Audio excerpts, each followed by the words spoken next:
you're enjoying my content and like my channel, please pause a moment and give me a big thumbs up. It only takes a moment and I really do appreciate it. Thank you. In the early 1990s, fighting games were all the rage thanks to a little seen game called Street Fighter II. The rage continued with the digitized fighter Mortal Kombat and all of its gory and violent tendencies. In 1992, a fighting game was released that blended the gore and violent mechanics of Mortal Kombat with the sprite-based artwork of Street Fighter II. The game was developed by Incredible Technologies and was titled Time Killers. What was the inspiration behind the creation of this violent weapons-based game? So sharpen your blades and get ready to slice and dice, because this is the history of Time Killers. The year is 1992 and arcade publisher Strata is looking to enter the competitive market of fighting games. The task was given to developer Incredible Technologies, who had been around since the mid-80s. They had developed a wide range of games from the Three Stooges computer game, which I already covered way back in episode number 3, as well as one of my favorites, Capcom Bowling. They would also go on to produce Golden Tee Golf, as well as the most successful arcade bowling game of all time, which has already been around for 12 years and is still consistently making money, Silver Strike Bowling. They knew they had to differentiate themselves from Street Fighter, otherwise they would just be seen as a poor man's version. They wanted to implement weapons-based combat and make it as bloody as possible. One of the developers had just seen the movie Evil Dead 2, where the character of Ash Williams has a chainsaw attached to his severed arm. They decided to implement something similar into this game. Groovy.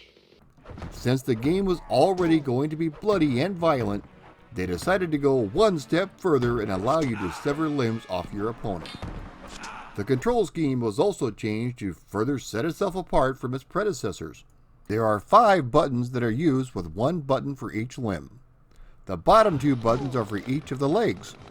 The top 2 buttons are for each of the arms, and then finally a button dedicated solely to the head. You might be asking yourself, why in the world would I want to headbutt somebody? I'll explain in just a minute. To further separate itself from Mortal Kombat, you press back to block instead of having a dedicated button for it.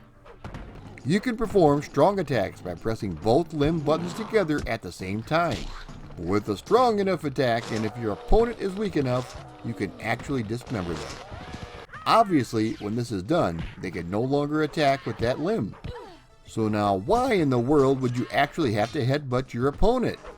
When your arms are cut off, obviously. This game gives hope to amputees everywhere. It is so satisfying to win a match with no arms and just your head. Your character does have a fatality move where if you press all 5 buttons together at the same time, they will instantly decapitate your opponent, similar to the old computer game Barbarian. When this happens, the round is over instantly. It's a bit difficult to pull off as you have to be lined up perfectly with your opponent, but be careful because the move can be blocked. Now if your opponent is dizzy and you perform this move, a super fatality is executed where you sever all of their limbs first and then finally decapitate them. There are 8 playable characters in the game, including Wolf, Leaf, Musashi, Mantaz, Matrix, Rancid, Orion, and Thug. The boss of the game is Death, whose weapon of choice is of course a sickle. The only way to defeat him is to decapitate him. Since the game uses pixel art, it has aged rather gracefully. Unlike the first Mortal Kombat, which to be honest, some of the graphics in the game are starting to show its age, this one holds up rather nicely considering it is a 1992 game. While the sprites are detailed and colorful, the animation is a bit suspect. With the buckets of blood flowing like wine and the fast and furious gameplay, everything is just a bit choppy. No pun intended. When the game was released, it was a mild success, with a lot of that being from morbid curiosity. There were two conversions due to come out in the fall of 1994. THQ were in charge, and from the screenshots that were printed in EGM and GamePro, it looked pretty good. The Super Nintendo version was looking pretty close to its big brother thanks to the extra colors the machine offered. However, in early 1994, Nintendo got cold feet and said, "No way, Jose," and refused to allow the game on their machine.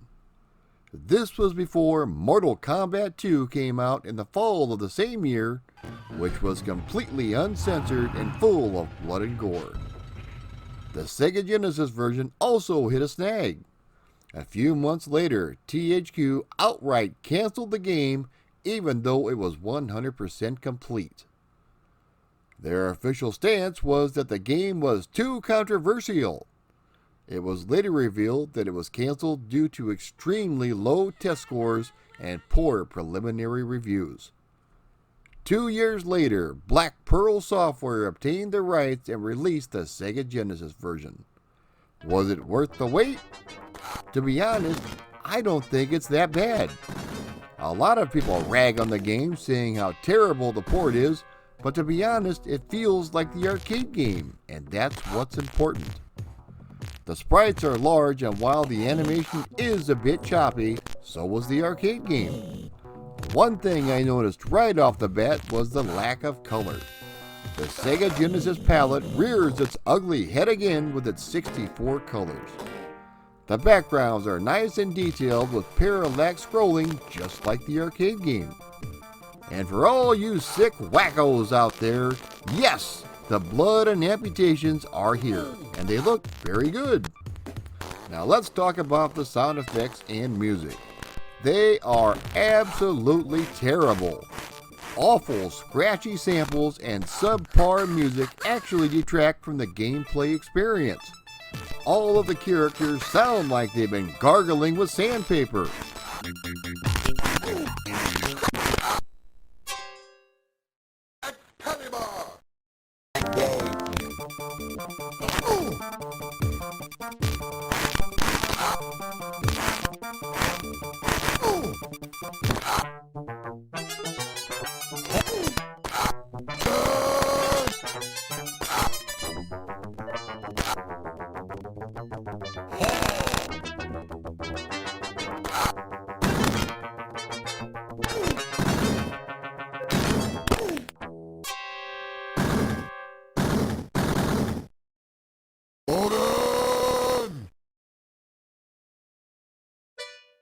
It seemed as if most of the voices and sound effects are present, so at least there's that.